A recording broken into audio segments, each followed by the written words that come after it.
said, man, I made a promise to my mom. I made a promise to a lot of people around me that I was going to go back and, get my degree. Not too many people from my neighborhood where I grew up from was able to go to a university and do that. So I'm first generation of my family to get a college degree. So I'm very proud about that. Just felt like a big weight was lifted off my shoulder. And also, with my foundation, it could bear an example. I'm supporting education with my foundation, helping kids get scholarships so they can get a chance to earn degrees and be able to, be in a position that I'm in. And I couldn't do that without, leading by example and going back to school and getting my degree. So that was something I definitely had to do, and definitely feel like a big weight lifted off my shoulder. I mean, it's something that, like I said, man, growing up, I really wasn't, focused on, a big part of school, but just realizing going through the process and realizing how important school is, how it could change your life. And, just something that I want to try to get back and try to promote to the kids in my community that I grew up in. Next, we'll go to Jenaline. Hey, Lavonte, for you had, from a play standpoint, have achieved so much in your career, but the Super Bowl ring was a big missing piece for you. How did that change your life, being able to hoist that Lombardi trophy? How did that change your life? It was huge, man. Huge. I always tell people, man, once that clock clicked 0 and I looked up and it said Bucs win, I just had, flashback, just reflecting on, years prior, and then just so much that this organization went through, and, all the changes, all the people who I saw come in and out, a lot of good things, a lot of bad things. And, Josh was just reflecting on that and just, just lit up and, just said, thank you to God, man, for me to, still be here, through all the changes that this organization made. And then, I just look back and say, man, I wish a lot of guys who I did battle with in years prior who I feel like deserve to be in the position I'm in right now, man. I just, just let them know, I just did this for them. We can all look at wear this ring together. Because, you guys know, man, it was some tough times here. But, all that's in the past now. I did my reflecting. Now I'm moving forward, just trying to chase another ring. We just going to, take it one day at a time. But it was an awesome moment, man, surreal moment. And, things have changed. Just a lot of opportunities came across my table off the field. So winning the ring was a big part of that. So it is definitely a lot of positive that go into this. But I'm definitely trying to, just stay focused and just continue trying to build as long as I'm out there. How excited are you to finally see in a couple weeks, you're going to get a chance to get your ring. You're going to get a chance to see what it looks like. I didn't know if you had any input on what the ring design is going to be, or if you thought about what you're going to wear to the ceremony. It's a big deal. Yeah, I had some input on it. So I saw the final product of the ring already, but I didn't get a chance to really, feel and touch it. But it's very beautiful. It is exactly how we wanted it to be. And, thank you for the Glazers to allowing us to have input on that. But as far as what I want to wear, I don't know. I don't know. I might come dressy. I might come casual. For a moment like that, I might put on the suit. I might have to put on a suit because it's a big thing. Got to put on a suit. Thanks. Mm-hmm. Next, we'll go to Luke Easterling.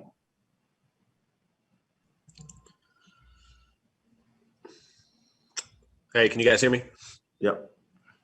Lavonte, the relationship with you and Devin White has obviously grown over the last couple of years, and you've seen him go from, a rookie with high expectations to a captain on this team in just a few short years. How much has it been, cool to see that development, and how much has the chemistry between you guys on that second level, benefited this defense as a whole?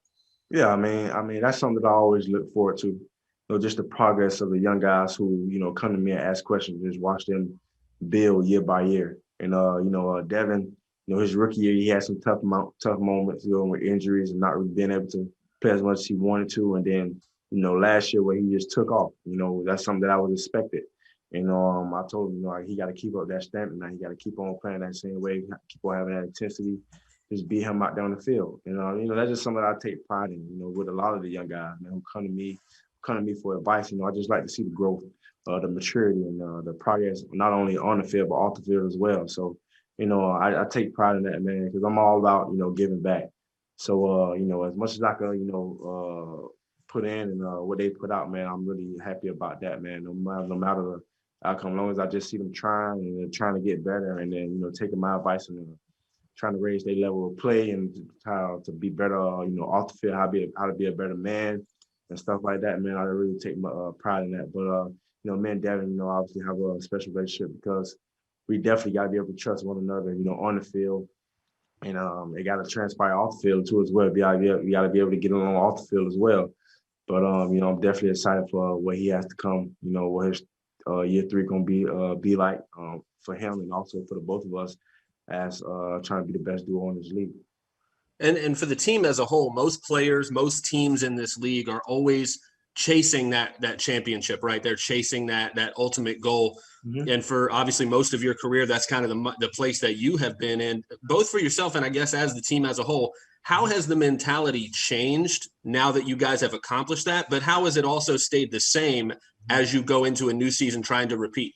Yeah, the great thing about it is, throughout the offseason, I just been reaching out to a couple people here and there, just checking how they is, checking their temperature, see where their mindset at. And for the most part, man, everybody's working. Everybody's trying to get better. You guys say, man, we won the Super Bowl in February. We in June now. This is a whole new thing. We still got that, the kind of like that underdog mentality. Everybody's coming back to work. And understand that, we have a bigger goal to accomplish. That's just getting better right now. Just getting better, taking care of what we can do right now. And so far, so good, man. I'm liking the work. I'm liking the intensity. I'm liking the progress that we've been making in the minicamp. And I'm liking the guy's attitude, man. And nobody's coming in with that, that nonchalant attitude, like what we need to do this for. Nah, it's like a whole new thing. We out here working. We gonna work. We gonna get this work in, and we're gonna try to get better. I honestly feel like guys put that Super Bowl in the past, and we're working to get better now. Next, we'll go to Steve Isbitz. Lavonte, it's only June, but could you pick out one player so far, one young player that's impressed you over the last couple of practices? I mean, coming in, all the linebackers, the new linebackers, the 2 rookies, man, coming in. I was watching them when they was in OTAs. Coach, I got the film and stuff, so I was able to watch. I like their effort, man. They out there communicating. That's real big for the linebacker position. They out there communicating, and they got they got that will to learn. I'm really, happy about that. And Joe Tryon has been really solid, from what I've seen so far. Khalil had a pretty good day today. Benny, a lot of the young guys who didn't really play much last year playing now. It's getting really good, really good looks out there, and they're, kind of like picking up, taking off now. So that's definitely something that I'm really happy about, and really proud of the guys for making the effort of studying and getting in and trying to get better. And as a guy who always attended OTAs, what was it like for you to request the film of the OTAs and sit and watch it at home when you weren't out there? And what was your feelings on that? I mean, it was different, obviously, not being there, but being able to really still like be involved with, being able to watch the practice film and being able to go to install what they install and stuff like that. So I could be able to be on point once minicamp get here. So it was really a smooth transition. Coach Caldwell was always available, and Coach Bowles was always available whenever we wanted to reach out and had questions. So it was really smooth, man. Once we got in, crazy thing is we didn't have a meeting, before the first practice. So we got in, and everything just looked like everybody, know what's going on. Everybody did what they were supposed to do. Everybody was studying. You're gonna have some MEs, first day, some football stuff here and there, but for the most part, man, coaches say everything looked smooth. Everybody knew what they were supposed to be doing, and that's basically something that I'm proud of, because everybody was on point studying and learning their responsibility. We have time for a few more. Next, we'll go to Mark Cook, and then we'll finish with Kevin O'Donnell. Hey, Lavonte, obviously you've been here a long time, the longest tenured Buc. You've seen a lot of coaches. You've seen a lot of defensive coordinators in your time. Does Coach Bowles get enough credit for that Super Bowl last year. And also the second part of the question is how surprised are you that he didn't get an opportunity to even interview for a head coaching position? Or I take that back. Maybe he did have an opportunity, but he wasn't hired this year. And do you see him in the future being a head coach again one day?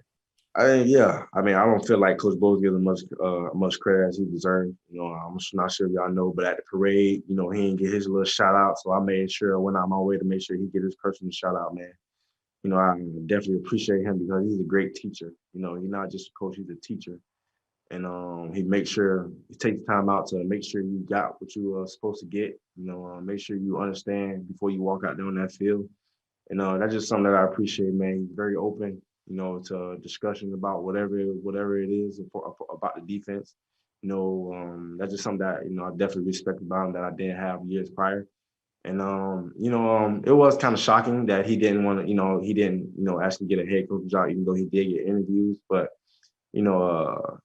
selfishly, I didn't want him to leave, so I'm kind of happy about it at the end of the day. But at the same time, man, he's definitely a guy who deserves another opportunity at a head coaching gig. But for right now, I'm enjoying him being my defensive coordinator. Last one will come from Kevin O'Donnell.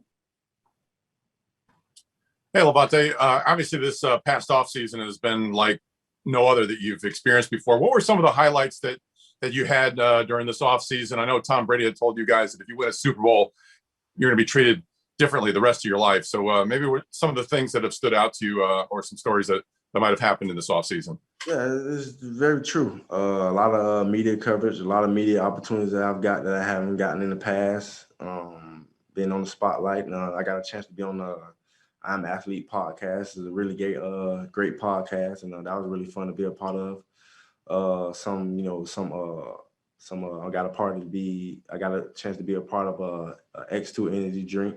Got a chance to be a part of that, and a lot of investment opportunities that I thought was really, really, really smooth. So let's stuff like that, man.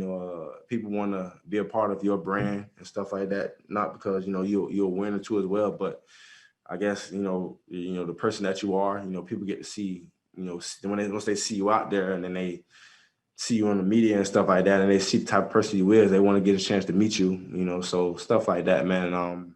Winning does do that for you, but it's definitely been a blessing to be a part of something like that, man. I just take it all in, but that's just something that everybody dream of, and I'm definitely just taking advantage of it. All right, that's all we have time for. Appreciate you taking the time, Lavonte. Thank you.